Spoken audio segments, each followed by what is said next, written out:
అందరికీ నమస్కారం. ఇప్పుడే అందిన వార్త. ఫోన్ వాడేవారికి కొత్త హెచ్చరిక. కొత్త తరహా మోసం అయితే మొదలైంది, జాగ్రత్త.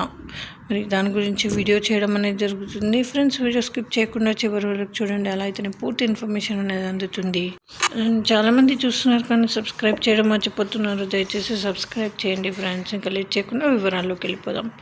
కంటోన్మెంట్ ప్రాంతానికి చెందిన ప్రైవేట్ ఉద్యోగి సిటీ బస్సులో కార్యాలయానికి వెళ్తుండగా మార్గమధ్యంలో సెల్ ఫోన్ చోరీకి గురైంది. సమీపంలోని పోలీస్ స్టేషన్ ఫిర్యాదు చేసేందుకు బయలుదేరాడు. పక్కనే ఉన్న మిత్రుడి ఫోన్ తీసుకుని బ్యాంకు ఖాతాను నిలిపివేసేందుకు కస్టమర్ కేర్కు ఫోన్ చేశాడు. అప్పటికే అతడు బ్యాంక్ ఖాతా నుంచి 1,50,000 విత్డ్రా చేసినట్టు చెప్పగానే ఉలికిపాటుకు గురయ్యారు. ముచ్చటపడి అప్పు చేసి కొనుక్కున్న ఖరీదైన సెల్ ఫోన్ చోరీకి గురైతే పోతే పోయింది, మరొకటి కొనుక్కోవచ్చు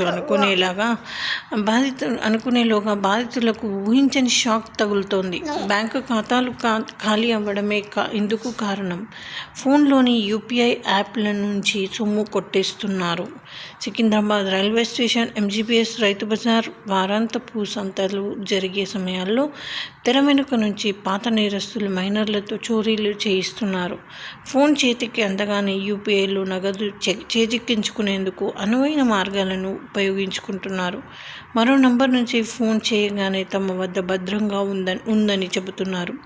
ఇది నిజమని భావించిన బాధితులు సిమ్ కార్డ్ బ్లాక్ చేయకపోవటాన్ని అవకాశం చేసుకుని యూపీఐలోని సొమ్మంతా పూడ్చిపారేశారు. అయితే ఇంకొద్దిసేపట్లో కొట్టేసిన సెల్ ఫోన్లను సొమ్ము చేసుకునేందుకు మొబైల్ దుకాణాలు, మెకానిక్లు కమిషన్ ఆశ చూపి ఫోన్లను అన్లాక్ చేయించుకున్నారు. ఫోన్ తమ అధీనంలోకి రాగానే కొట్టేసిన నంబర్ తెలుసుకుంటారు. అధిక శాతం ఫోన్ వినియోగదారులు యూపీఐ ఖాతాల నుంచి పాస్వర్డ్, పిన్ నంబర్లు, ఫోన్ నంబర్లోని మొదటి చివరి అంకెలను ఉపయోగించడం గమనార్హం. ఇది కేటుగాళ్లకు కనిపిస్తుంది. యూపీఐ బ్యాంక్ యాప్లోకి చేరి నగదు నిల్వలు పరిశీలిస్తారు. సిమ్ కార్డ్ బ్లాక్ చేయకపోవడంతో తామే ఖాతాదారులుగా పేర్కొంటూ యూపీఐ బ్యాంక్ కస్టమర్ పాస్వర్డ్లన్నీ మార్చేస్తారు. బ్యాంక్, ఏటీఎం కేంద్రాలు, చిరు వ్యాపారులు, హోటళ్లు, పెట్రోల్ బంకుల వద్దకు చేరి నాటకాన్ని రక్తకట్టిస్తారు. కుటుంబ సభ్యులు, బంధువులు ఆసుపత్రిలో చేర్పించామని, అత్యవసరంగా డబ్బు కావాలంటూ యూపీఐ నుంచి బదిలీ చేస్తామని, ఏటీఎం నుంచి తీసిస్తే చాలంటూ ప్రాధేయపడతారు.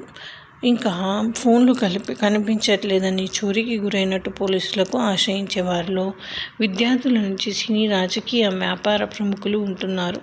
యూపీఐ బ్యాంక్, యూపీఐ యాప్లో నుంచి నగదు మాయమైందంటూ వస్తున్న ఖాతా బాధితులు పెరుగుతున్నారని పోలీసులు చెబుతున్నారు. ప్రయాణ సమయంలో నిర్లక్ష్యం, దృష్టి మరల్చి చోరీలకు పాల్పడుతున్నారని, ముఠాలు వీటిని తేలికగా కొట్టేస్తున్నారని నగరానికి చెందిన ఒక ఏసీపీ విశ్లేషించారు.